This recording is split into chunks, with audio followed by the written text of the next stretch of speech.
we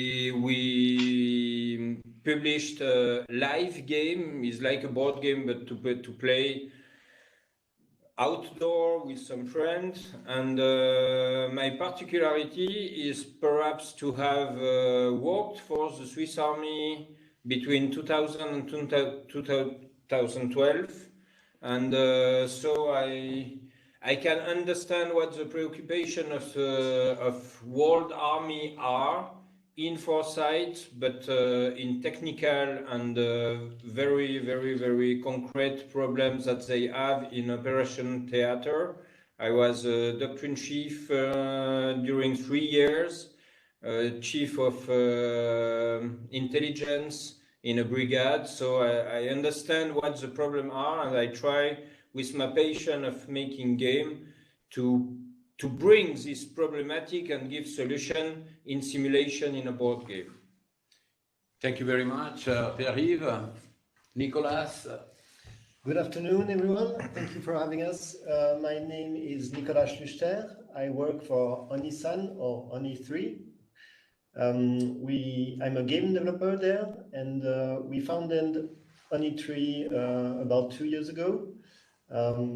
Because we've seen an increasing demand in video games as a medium for some serious subjects. Thank you very much. We go now on the people remotely. So Mathieu Pellet.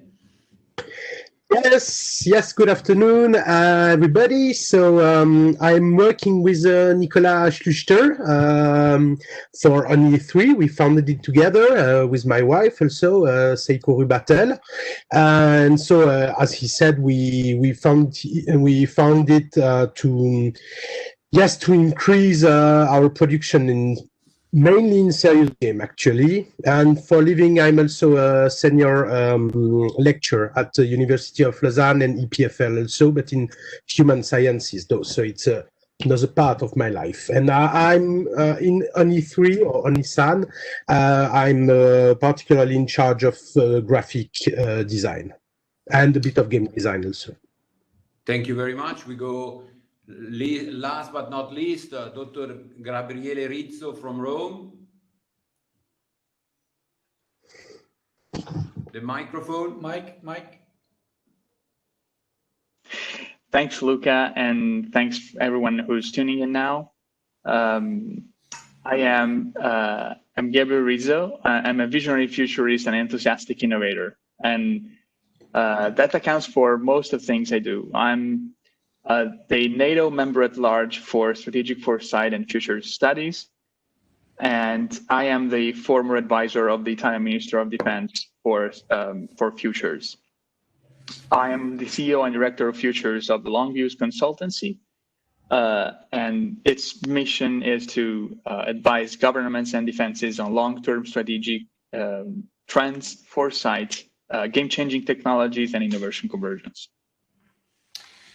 Thank you very much. Maybe we will start exactly from you. So the first question goes to you. So with Quentin Ladetto, we spoke about Foresight. In his interview, we spoke as well on his, he mentioned it about it. So, and how important it is for Arma Sweep. Maybe your, in few minutes, your individual opinion on Foresight is in the importance, not only in the military concept, but as well on the private sector. Dr. Rizzo.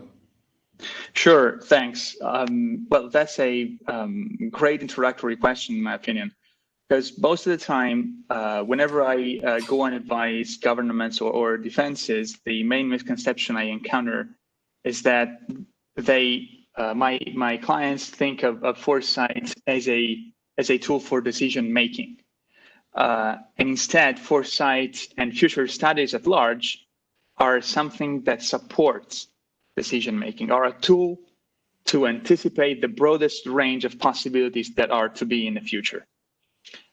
In this sense, Foresight is crucial in the business sector. And it's crucial if you look at why companies compete. Because companies compete to have market advantage, and market advantage before market advantage. And market positioning comes from innovation.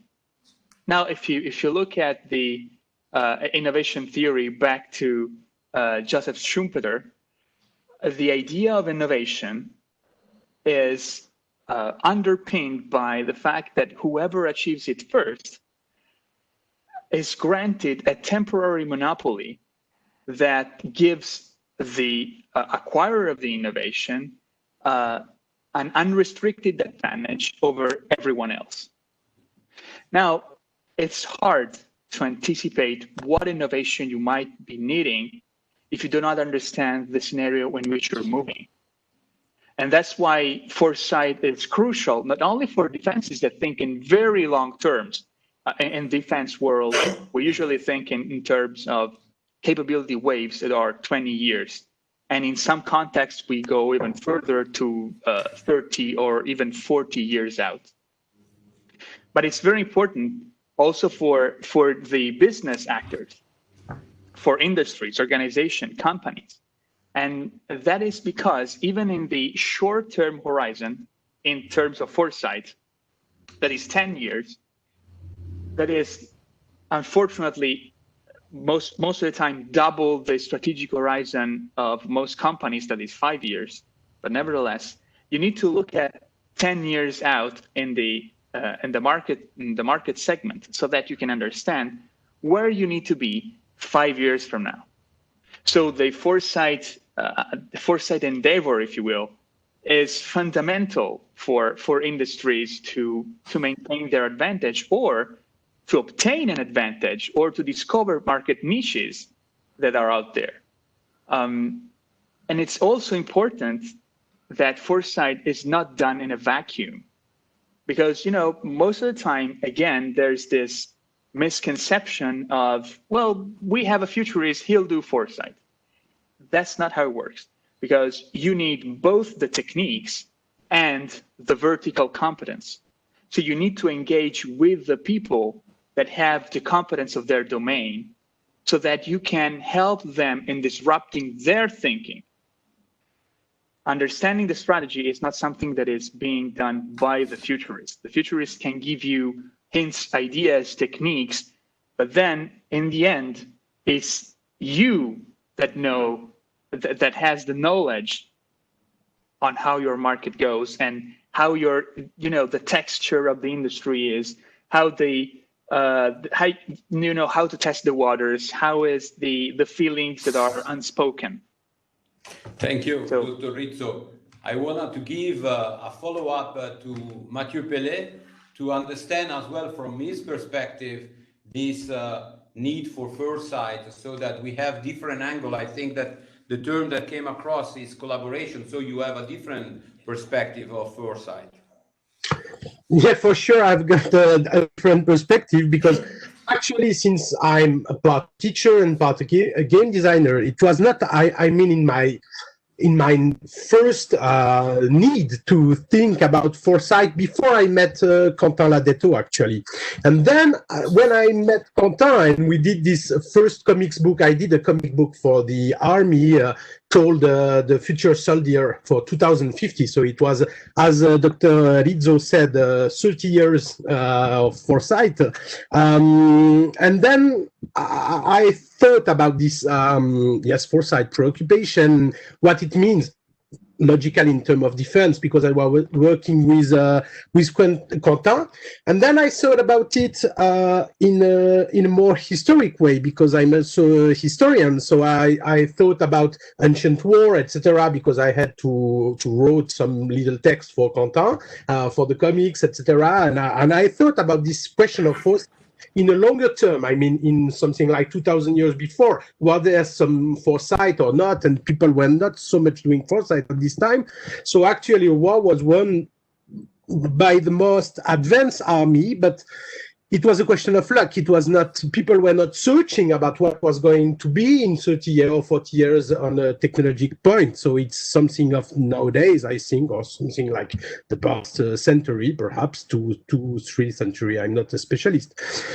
And so actually it was my, yes, it was my reflection on the question of foresight, because in my in my other part, I mean, doing game, we don't think so much about foresight because we are in the doing. How to say that? We are really in the present. On the yes, we are doing the games and just searching to make something efficient for our clients like Quentin, and thinking, okay, what is the next technology to come? What will be the next platform of gaming? Right now, everybody has a smartphone, so we are doing something on smartphone because it's easier to install an app, etc. But yes, I mean, it's just about creation, so we are not so much in this question of foresight in our main, our main business.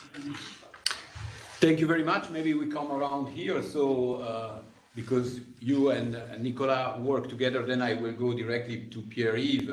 Given this background in the military, I would like to actually maybe understand a little bit the transition to the private sector, to understand, Pierre-Yves, if this foresight that you have done and in your past position, now you've seen it in the private sector and how important it is.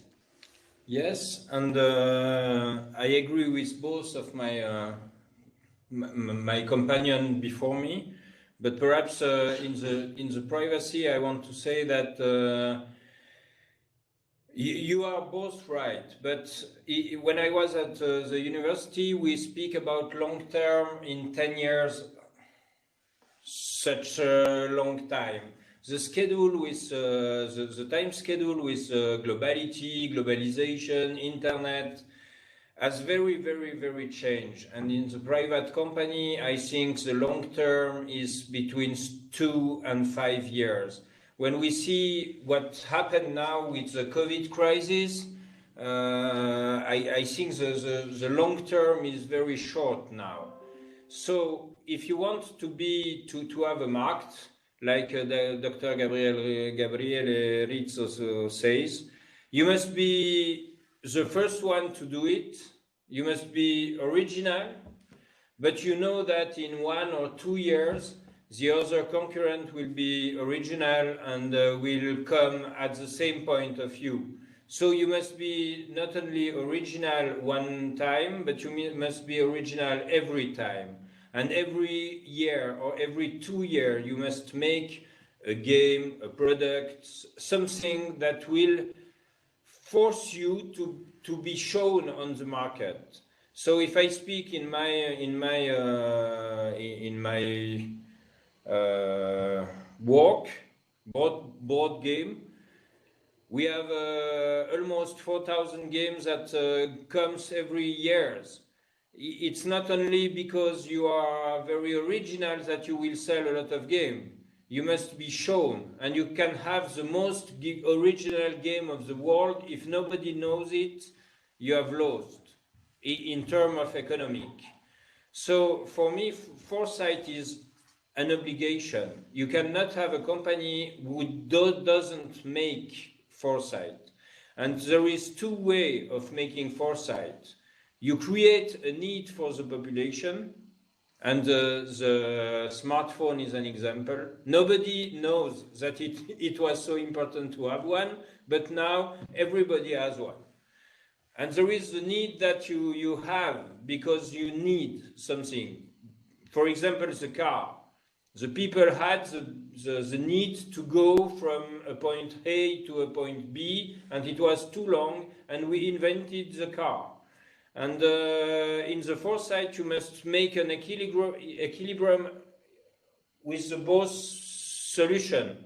So you must be original if you can, and if you have the economic middle or the people that is capable of making something very original, technically speaking, you must do it. So our job is to understand what the people will need in 2 years and give them at the time that they need it.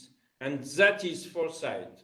And Dr. Gabriele Rizzo has said, it is no need to make foresight in a vacuum. You are right, but in most of the scenarios that we study, it will come in a vacuum.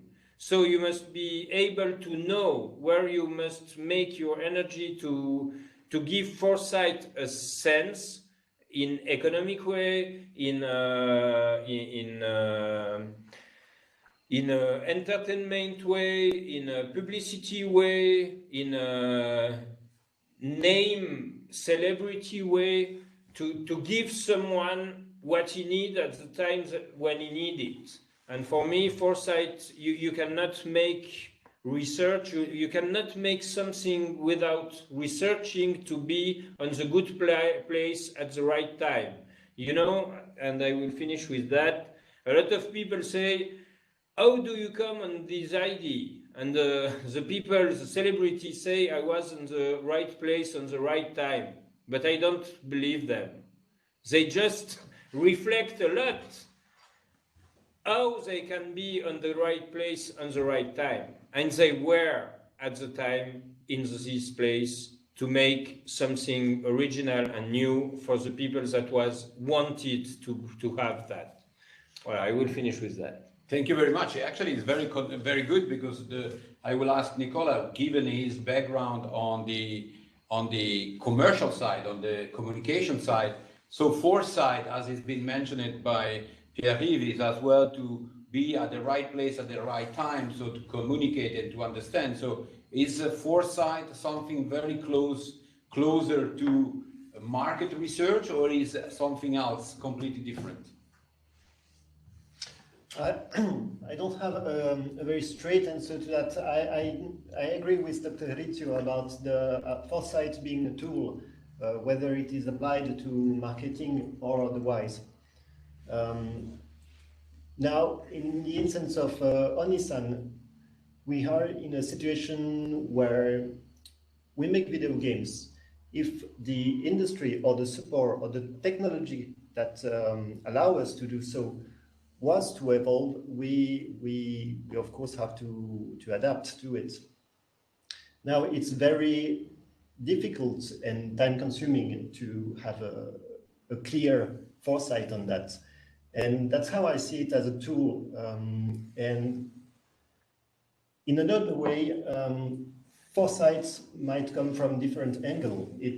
You can kind of gauge it from the marketing around you. Okay. In the other way around. So that's probably for a shorter time scale than what was mentioned. But yeah, I see it really as a tool. Okay, thank you very much.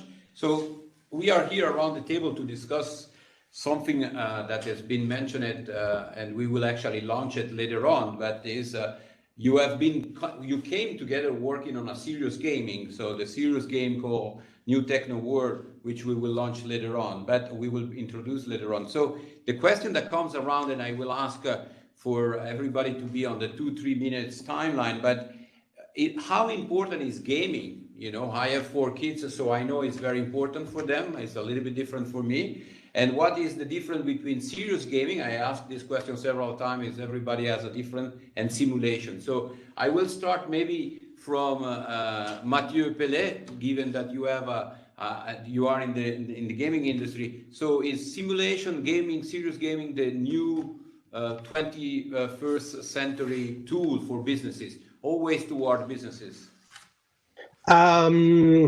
So I don't know, I won't answer for the entire world, but I think, yes, there is a trend actually in what you called a serious game, but actually I think there is a social understanding which is happening since perhaps 10 years, something like that, about the importance of gaming. I mean, in educational way, or to learn something, that the gaming is really a good way to learn something. And by when you play something, you have pleasure in it. So in a commercial way, it's the best way you have to give some pleasure to your potential client, to make them love you, love your company, love your brand, love what you are doing. So you have sympathy from your client when you publish something funny for them, and you can teach them something with gaming. So actually, I think since 10 years or more, I won't decide that now. But since some years, I think people, industry, but also teaching, unities, etc., have understood the power actually of gaming. And then serious gaming is just another part of gaming. I mean, it's gaming used by a big industry or so a university, etc., or a school. So yes, I think it's not a new way. I mean, in nature, animals learn by playing. A tiger learned to hunt by playing with his fellow brother, to play fighting, and so I mean, it's in the actually human nature to play. But I think yes, the society has begun to understood the power of the game, serious game or gaming. You can call them as you. Yeah, thank you. I actually jumped directly to Pierre-Yves because he's been playing in the Swiss Army during exercises, life-scale exercises. In Switzerland, we like to do that around 20, so that is the first view of it, and then you made it alive. So how is your perception of the market, and do you think that there is serious gaming in the market for businesses? So meetings where people start playing about serious gaming in a couple of minutes. So first of all, I choose a military job because I like that. That was my first motivation. Now I'm sorry, but I disagree. There is no serious game or educational game or virtual reality game. There is only board games or video games. And for me, the aim of a game is to learn rules, to learn to lose, to accept the fact of winning and the pleasure of winning, and that is a game. The definition of a serious game or fun game, of a video game or the virtuality game is only, first of all, the middle that you need to play game, and secondly is the way how you use it. So I don't know what's the name of the game in English, le jeu de loi, the little game for the little kids, and you draw dice and you go on a square, and in the square there is something happen because you read a story. So if I take my son, 3 years old, and I will play and have fun during 1 hour with him, it's just a game. If now my son has difficulty to learn to count between 1 and 6, I will take the same game and I will try to learn him how to count between 1 and 6 playing this game. And suddenly the same game becomes a serious game or an educational game. But I think this name is more something that we advertise to explain seriously what we made. But first of all, we played to have pleasure. You said it. And if in addition you have something to learn, it's a perfect game. So that's my mind about game. First of all, we must play. Have fun and don't be serious. And if we become serious and we learn something playing my game, I will be very, very, very happy. Thank you very much. I always thought that serious gaming was when somebody play online and get paid for it, but that's called professional. So, Dr. Rizzo, in 2 minutes as well for you is serious gaming, and I think that we have two different positions, but is that something that is for fun and it goes to the market, but to learn something? So we could see in the private sector people dressed like me going to play Monopoly or other game and learn something, or no, that is already too late? Well, it's time for me to agree with what the speakers before, because the central point in serious gaming is gaming, and whenever you play for any other purpose that is just pure entertainment, then it's serious gaming. So if you're playing a game in the defense world, for politics, for city engineering, for economics, for crisis management, whatever that is, then it's serious gaming. But in the end, it's a game. So and I love what Pierre-Yves just said. A game is one of the ultimate purposes of the game is learning to lose. And that is fundamental when we bring gaming into the industry, because most of the time in the industry, and whenever you bring foresight in the industry, or whenever you want to bring different perspective, alternate perspective, when you want to bring diversity in an industrial context or in a government context, you need a safe space. You need a space where people can throw in crazy ideas and no one is judging them. When people can lose and they're not losing their career, or they're not losing their peers' reputation or esteem, that space is non-existent in organizations. So whenever you want to carry out something that is disruptive, you need to create a safe space in space and time so that you can experiment and explore and expand your perspective. And this ties back to the posture towards risk of organization, companies, and ultimately the defense world. Because there's not acceptance with regards to risk.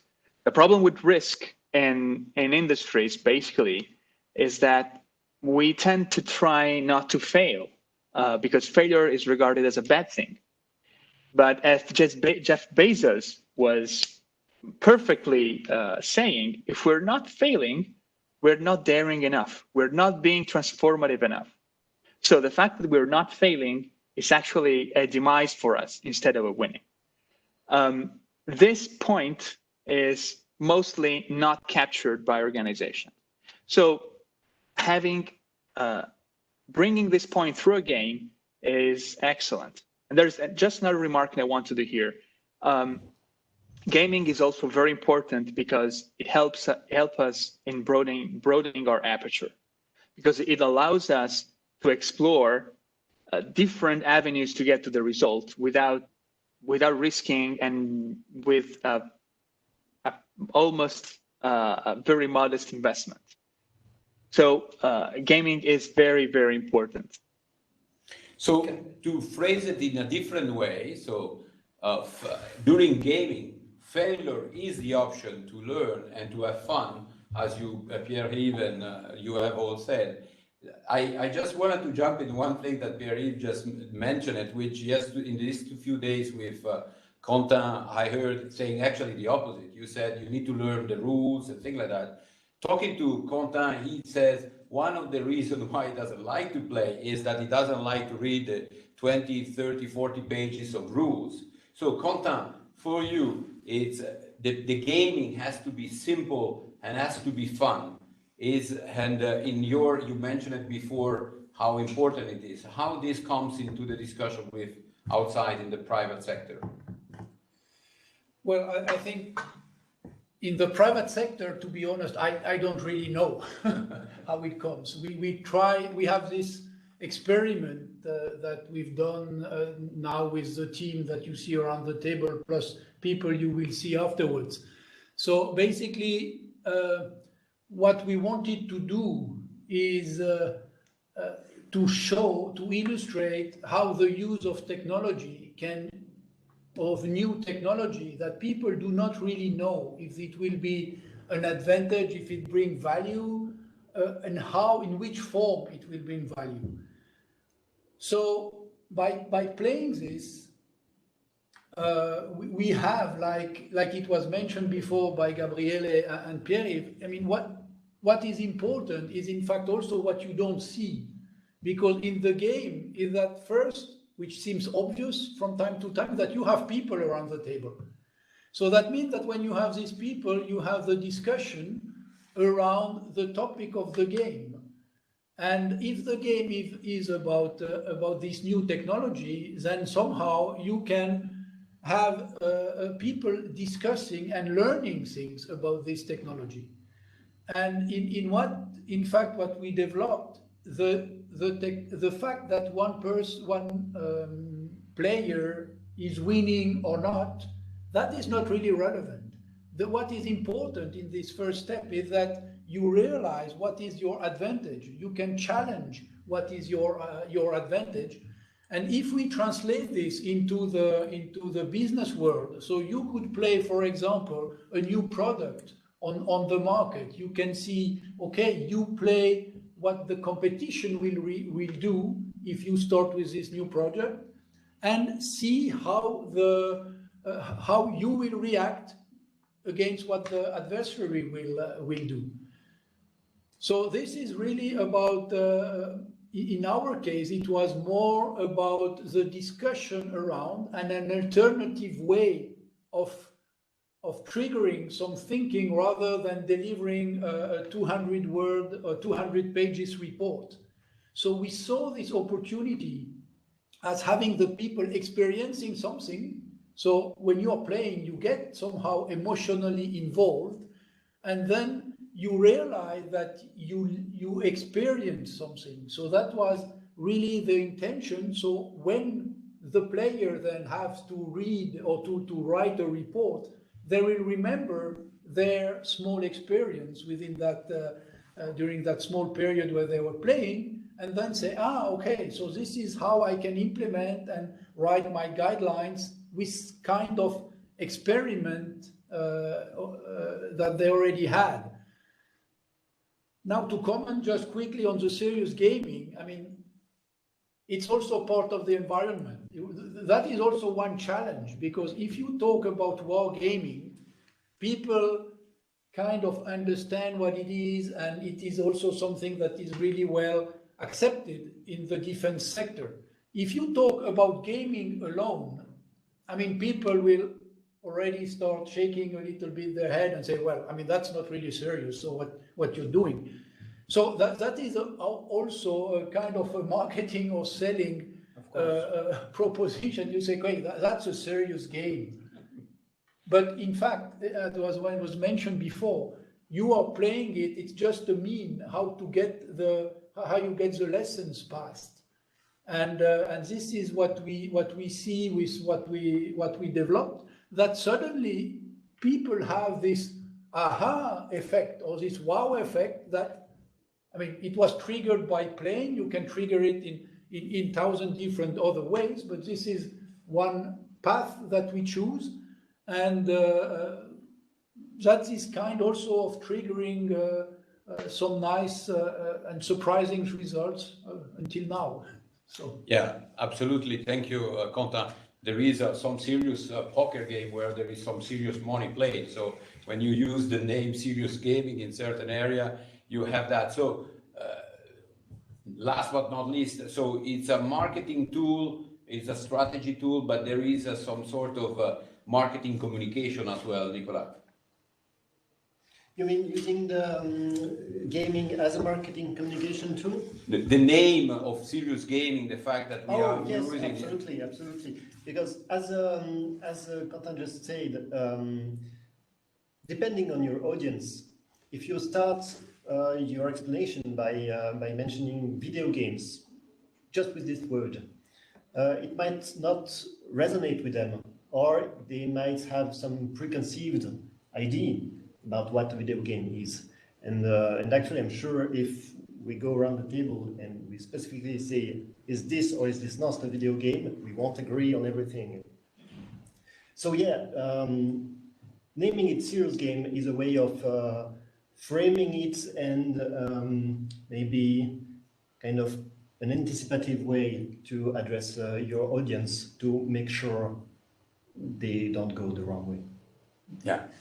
I think serious is different from adult game, because that's another area. Yes. E-gaming is another area again. Absolutely. So this is difficult to actually have the right target all the time. So you have came together to create this new techno world, which is this new game that is we're going to present. But how important for startups, for both of you, all of you have within this new business model, small company, to have a platform like Visionary Day to present this solution and to discuss about this new way of doing business, these new tools, and so on and so forth. So I maybe start with Pierre-Yves, which you have a company, you have more than one actually, and in how this is important to communicate and to discuss about Foresight, gaming, and other things in a platform like this one. This year is a little bit peculiar because we are in a virtual environment, but normally there will be people where you can exchange and you should be able to exchange with. It's important in all the way you want. I don't see a negative points to meet some other people that have in one way participated in the project or that have solution to bring you for your problematics that you have made alone. You know, in research, there is a long time when you are alone with you or your team. But one time we must take the risk or the chance or the opportunity to explain to other people what was the problematic, how we made to resolve it, and perhaps we find some people like Sensei that we will see after in the next sitting, or my friend from ONI 3. That have solution for you, but when you was at the point where the solution were only a problem for you, you make a contact with these people, and perhaps for the next round we can use their competence to add to our competence to make a better game. And I only speak about the future, but we can change. The world goes so fast today that we can always prepare the real and the actual game to be more than just a board game. And all the people that are next to me are some friends, because they can help me in one way. I hope I can help them in other way. And it seems so important to have the possibility to explain other people, public, professional, in which manner we have worked and the result that is given. Thank you very much. I will go to Mathieu Pellet to see that if with the both experience, university and the private sector, how important it is to have a situation where visionary or people that have a look forward with new tools for the future can exchange.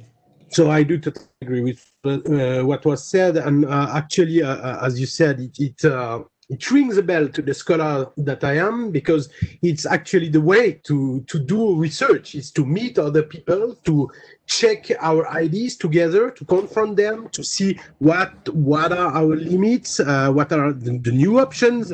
And as you said, yes, for sure. So yes, it's a special year. This year is a special year. And I know it since I'm at home, but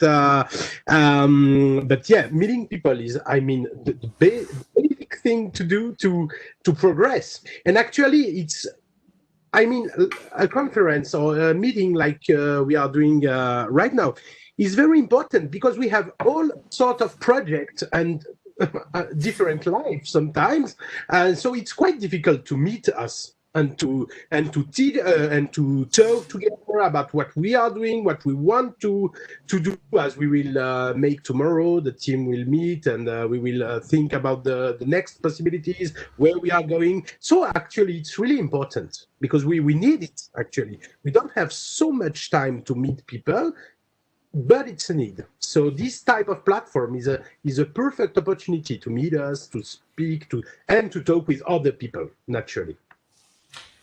Yeah, thank you very much. I will ask Quentin the same question about team and this opportunity on Visionary Day. Yeah, I will say something that will resonate very well and with Gabriele's thinking, because I mean we met a lot of time, but I think we talk a lot about convergence, and the things that we hear also is that things are accelerating.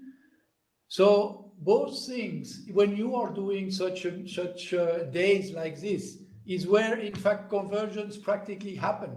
So you meet people from different background, you share ideas that maybe during the hour that you are listening do not really resonate, but then you are going back in your hotel or maybe 1 week after, and you say, yeah, now I'm aware of that, and if we connect these things together, then it triggers something new. It generates a new ideas, a new way of doing things.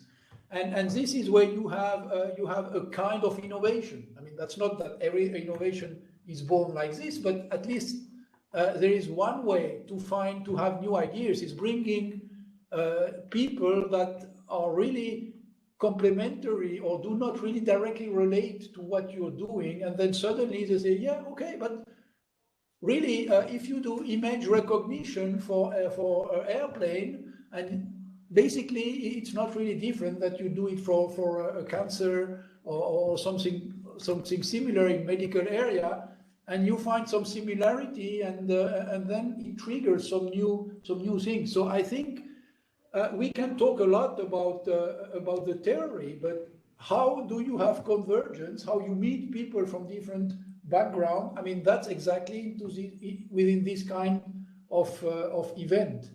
And I guess this is the added value.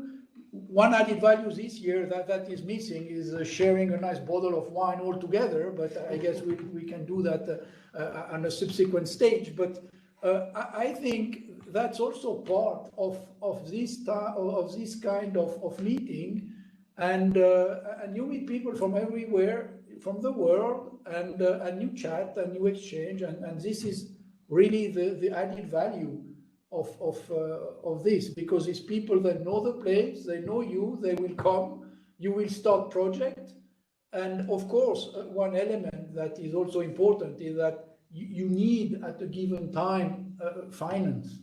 So you need to finance this idea, and this is where you have also different players coming in. You may have investors, you may have government, you may have a venture capitalist coming in. And having all these people meet, you create this ground for innovation, for foresight, for these different acceleration and getting together project. And I'm pretty sure, Gabriele, if you want to comment on that. On the red wine, if you can comment on the red wine or white wine. No, that's classified. But I can comment on actually when your excellent remark, Anton, on diversity, because diversity is fundamental to have a difference, a divergence of perspective. So if there's just something that I would like our attendees to take away from this discussion, is that you need diversity in your room, whether it's your office or it's up to the boardroom, but you need diversity. So please, when you're setting up a meeting to decide on the new strategic initiative, do not just call the executives. Call the executives and the middle managers and the just graduate that you hired yesterday, and then call the assistants and call the technicians. Bring diversity in the room. You need diversity of ideas. Then we kind of contaminated this, bringing diversity of people, but you need diversity of ideas. And then when you make this with diversity collide, that's where innovation, foresight, and disruption happens.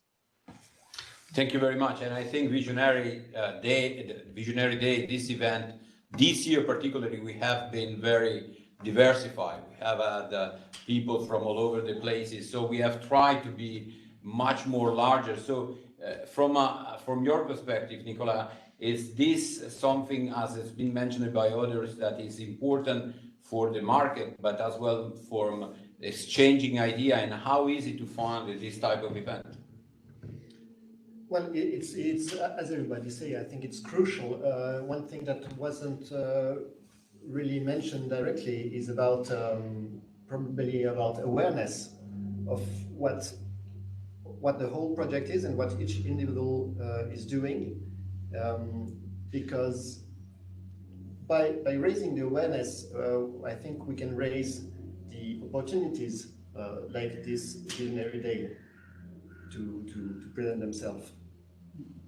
Yeah, I think visionary is about awareness, about the future, about collaboration, about exchanging, making mistake, understanding where people has made a different choices. I will ask Quentin to see if there is any question online, and if anybody wants to ask question as we go around as we coming closer to the closing of this 1 hour.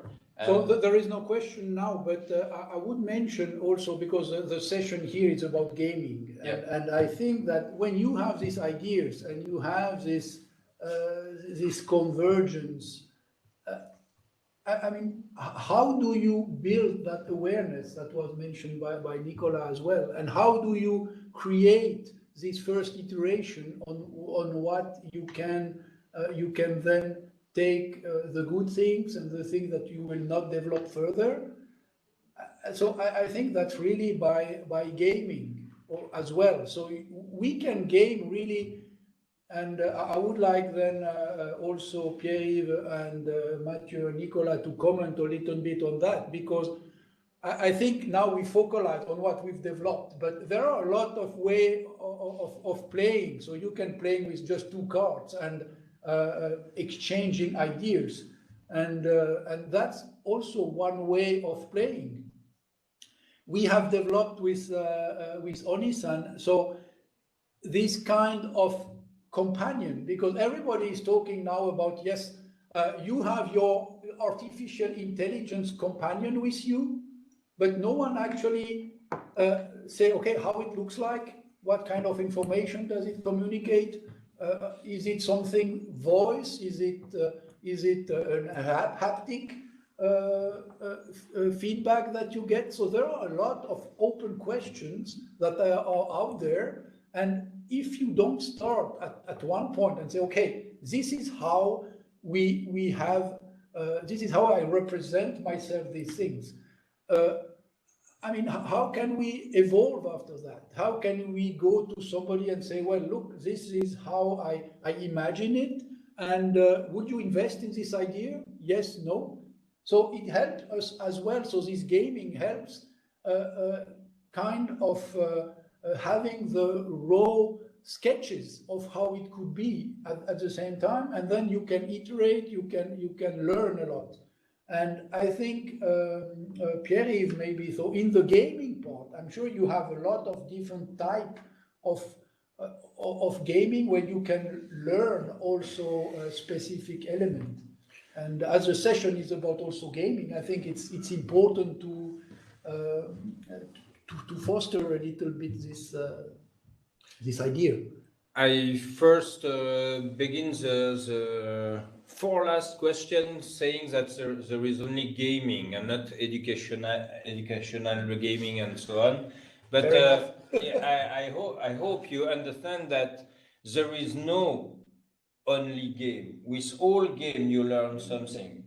And if you ask me, I can bring you the role-playing game, for example. The role-playing game, because I don't want now to speak about simulation, is a simulation of situation. We use it in a human resource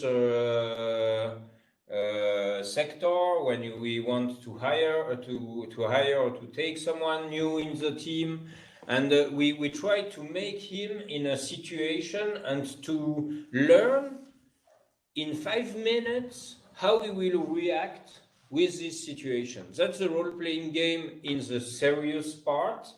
I think when I was 14, I make a role-playing game with my friend to be free to make what I want. And if I want to fly, I fly, because the rule says that I can fly. And if I fly, perhaps I made my wings on cire, in Wax. wax. And like Dedal, I will go too high and be burnt by the sun. So role-playing game at the basis is only a platform when you can do everything you want. Just ask. We write the rule to train something that you want to know. And there is no game that bring nothing to you. And if you take the extreme example, a drink game is also a game when you know how your friends behave when you are in a certain situation where Gabriele De Rizzo has made it was classified. Huh? You cannot bring our experience, but we can learn you how you are if you play such game. So I hope there is no teenager going home tonight and say, I attended a seminar about gaming and Dr. Gabriele Rizzo said that it's classified. But we No. Don't spread this image, please. No, don't spread this image. Mathieu Pellet, to coming back to a more serious moment, is the gaming is such important, as Content mentioned it, and I agree with Pierre-Yves as well on this. I remember playing with my cousin about the airplanes and saying to my friend, to my cousin, saying, I am a U2 and I'm too high, you cannot shut me down. And then people were saying, yeah, but you are 2 meters away from me. So that was a difficulty. Yes, so if we come back on this question of gaming, by the way, we said before that we have two different positions, but I don't think so, because for me also there is only actually gaming, and as we said during this panel, it's a lot of branding when you say serious games, etc. I totally agree that you learn always something when you play as a dream game. I love this example, but as chess, it's totally irrelevant what type of game you are playing. When you are playing, you are learning. This I am totally make a game, you learn something. And actually, to come back to what said Quentin, I love what you said, because it was about, you have to make something, a first step, and then we will discuss and we could imagine something. And it remembers me when we begin to work together, it was either for the comics actually, or for the app, for the gaming app we are doing right now, about this question of intelligent companion. And Quentin, I told to Quentin, how would be this companion, soldier's companion? How would be an IA? And he told me, I don't know. We don't know how it is. So you have to imagine it. So we imagine. So we are imagining something. We don't know if it will be like that. But it's not so important actually, because we did it. So after that, you can discuss it. And for example, we did it. So the game is on the smartphone, because we said, okay, if nowadays you would have a companion who will give you some advice, it would probably be on your smartphone, as you are using Google Map or something like that. When you are driving your car, you can use your smartphone. So we use this device to invent what would be a soldier companion. But I mean, we are not saying that it will be like that. The game is only a base. The basics start to discuss and to invent. So I think that is the one of the powerful side of gaming and the game. Maybe if I can just ask Pierre-Yves or yourself a question, because I guess some of the audience may have that. I mean, if you have to develop a game, I mean, if you have a company coming out of this session and saying, well, look, I have this challenge, I would like to play it, to have my management team play that game, what are the steps they need to take? So they call you, and how does it work? Are you able to generate something for them, or is it something really too complicated, or you need months, or is it weeks, or you can directly have something that can play and discover new, let's say, business model, product they can launch? to Pierre-Yves or So the first step, I take the Chinese strategy. I say yes.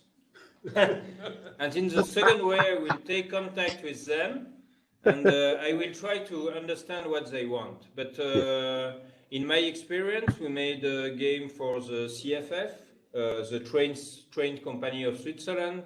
We make the board game from the La Fête des Vignerons, which is a big event in Romandy, in the French part of Switzerland. So, like always, all is possible. It's a question of time, it's a question of money, and it's a question of how much money and time you will give to make illusion becoming a reality. And we are just paid to reflect, to research, and make dreams becomes reality. That's my business. Mathieu?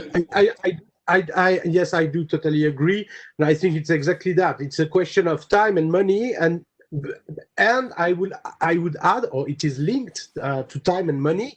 It's a question of communication. I mean, the better way the people who is asking you to make a game is explaining to you what is the how we said enjeu in English, Challenge. yes, The the challenge.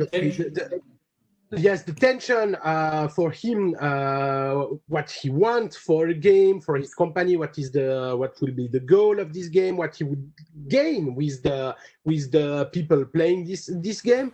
The more you will be precise, the more you can think, as you said, to make an illusion seems real. So to make a game and to make some rules with that. Right, totally agree. Thank you very much. As we come to a closing, any question from the public? Okay, so the people are shy to use technology. Gabriele Rizzo, I want to thank you from Rome, Mathieu as well from Lausanne, and I want to thank everybody around here. Thank you very much for tuning in, and for those of you that will watch us on YouTube, click below, that is good. Thank you very much. Thank you very much. Thanks, everyone. Bye. Thanks for having me. Yes, thank you. Thank you. Ciao Gabriele. Bye bye. J'éteins le son? Oui, on va fermer l'event.